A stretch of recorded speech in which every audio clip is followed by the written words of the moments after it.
ತಾವುಗಳು ಹೇರ್ ಕಟ್ಟನ್ನು ಮಾಡ್ತೀರಿ, ಶೇವಿಂಗನ್ನು ಮಾಡ್ತೀರಿ, ನಂತರ ಹೆಡ್ ಮಸಾಜ್ ಅಂತ ಬಂದಾಗ ಹೆಡ್ ಮಸಾಜ್ ಮಾಡ್ತೀರಾ. ಇಷ್ಟಕ್ಕೆ ಪ್ರತ್ಯೇಕವಾದಂತಹ ಒಂದು ರೇಟನ್ನು ಫಿಕ್ಸ್ ಮಾಡಿರ್ತೀರಾ.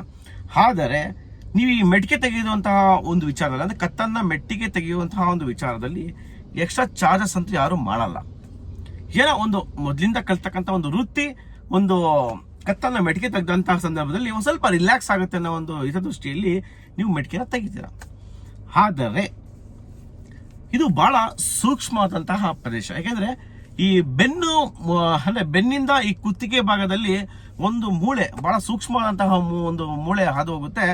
ಈ ಒಂದು ಕತ್ತನ್ನ ಅಂದ್ರೆ ತುಂಬಾ ಎಕ್ಸ್ಪೀರಿಯನ್ಸ್ ಇಲ್ದಲೆ ಈ ಕತ್ತನ್ನ ಮೆಟ್ಟಿಗೆ ತೆಗೆದಂತಹ ಸಂದರ್ಭದಲ್ಲಿ ಆ ಬೆನ್ನು ಮತ್ತೆ ಆ ಮೆದುಳಿಗೆ ಹಾದು ಹೋದಂತಹ, ಅಂದ್ರೆ ಕತ್ತಿನ ಮುಖಾಂತರ ಹಾದು ಹೋದಂತಹ ಒಂದು ಮೂಳೆ ಏನಿರುತ್ತೆ ಬಹಳ ತುಂಬಾ ಸೂಕ್ಷ್ಮವಾಗಿರುತ್ತೆ.